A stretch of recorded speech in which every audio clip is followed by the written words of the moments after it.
Hello everyone, welcome back to David at Go To Hobbies. Shih Tzus. What a fantastic breed of dog, especially females. They are the best between the two, male or female. Males, I'm not saying they're not loving, they are. But we're going to talk about Shih Tzus in general and what they're like. Now, Shih Tzus are a lap dog. They love laying on your lap. Some of the naughty traits is they like eating poo. They will be stubborn, and they will tease you. When they say tease you, in respect of wanting them to play a game with you, and things like that.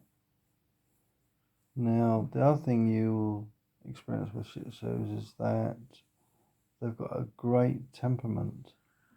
But I know they can be stubborn, but something you've got to be mindful about Shih Tzus is their eyes and the jaws. The jaws can be underslung, meaning they poke out further than the top teeth. So that's just a simple problem with the Shih Tzus. But there are also their eyes are prone to ulcers, and it's just the breed, unfortunately. So I'm not saying all Shih Tzus will get eye ulcers. I'm just saying some of them will. Your dog might do. And how do you what's the word I'm looking for? How do you reduce the risk of getting it? Keep the hair around the eyes short. Keep their paws, the nails cut short, because if they scratch their face, they could get an eye ulcer, and you don't really want that.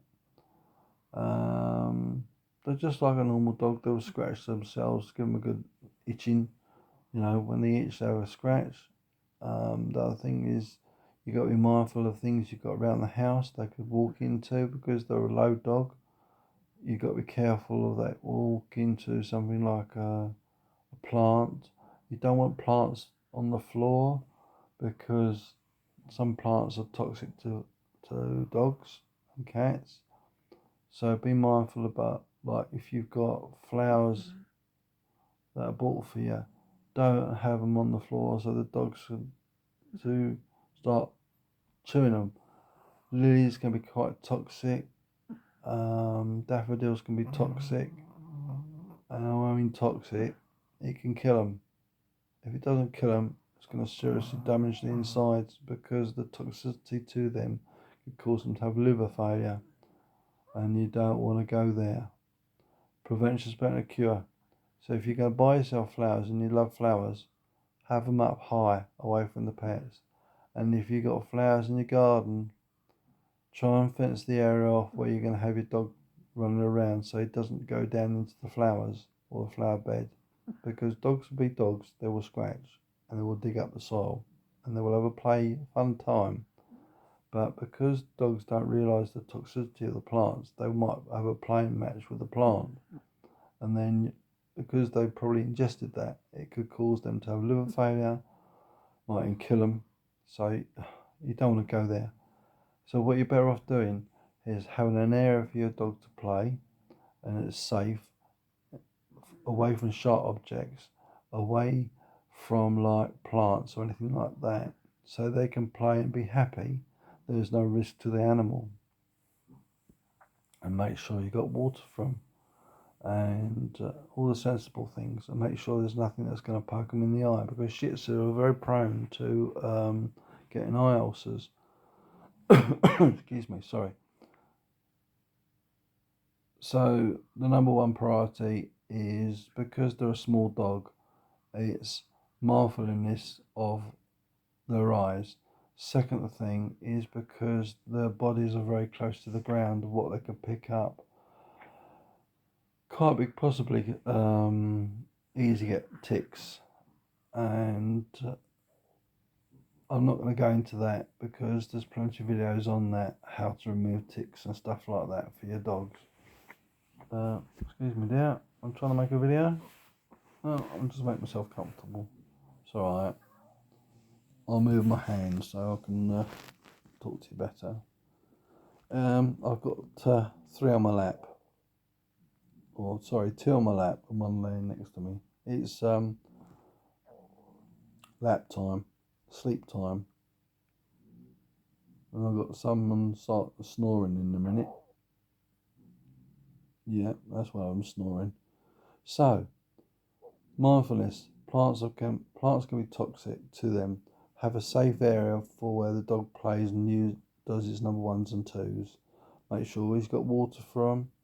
If you do get an eye ulcer, what's the symptoms are, it's like clouding of the eye, running of the eye, and a dog going off its food because it's not feeling very well.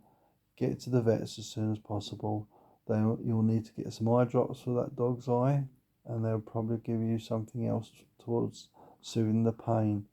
You need to probably give those eye drops at least 3 times a day, 1 little drop in the eye, and yeah, that will cure it up within 5 days. Just be mindful how the dog got that eye ulcer. It could be possibly hair, and yeah, so potentially you could need to have the hair cut round the eyes, or you cut your dog's hair yourself. But make sure you use a pair of scissors that have got like a rounded end to them and they're curved. So basically, when you're cutting, it's not pointing anywhere near the dog, and it's cutting away from the dog. But you need to be mindful around the hair around the eyes because that could potentially cause eye ulcers. They do suffer with some skin allergies. You got to be careful about food around the house, them eating stuff like potatoes can be toxic, onions can be toxic, garlic, whole host of different things that you would eat are very toxic to dogs. Onions, potentially, yeah, they're very harmful. Plants, lilies and all those sort of things, toxic. Daffodils are toxic. The list goes on and on and on. Rhododendrons, sago palm will literally kill your dog because it have kidney failure, and there's not a lot you can do about that. So there is a prevention, and that is don't have your dogs where these type of plants are. Cordon the area off where you have a safe area for your dog.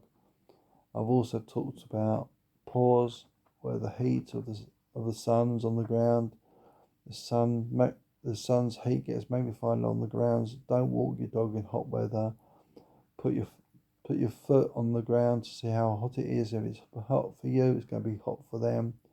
Walk them early in the morning or late at night.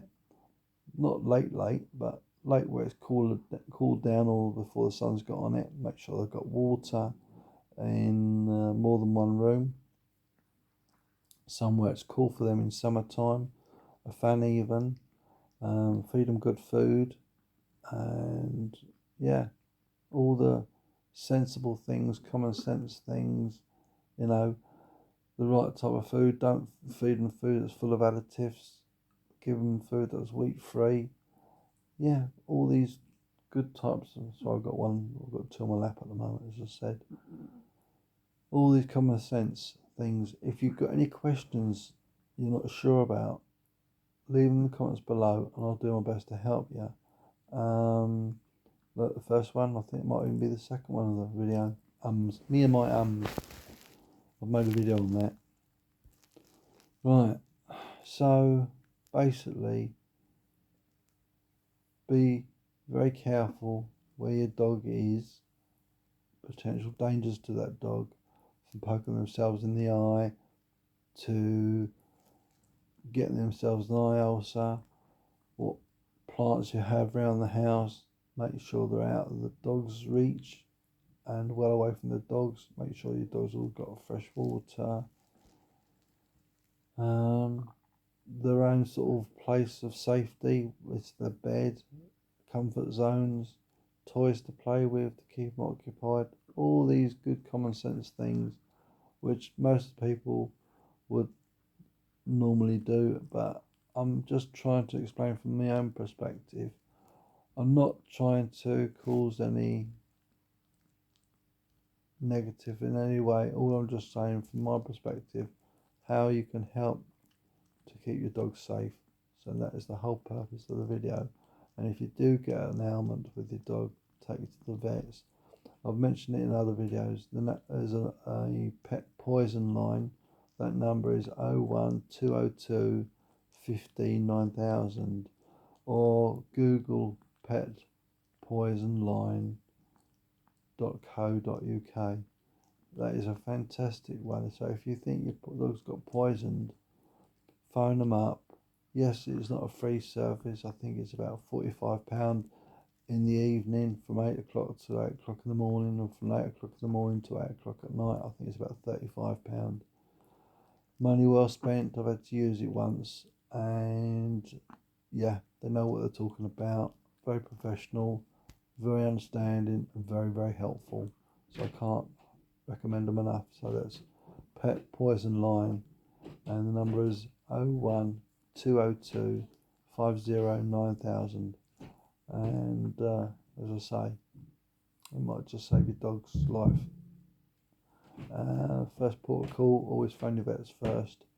And yeah, hope you enjoy the video. And if you hear creaking of the floorboards, that's my daughter. Unfortunately, these houses are not built like they used to be.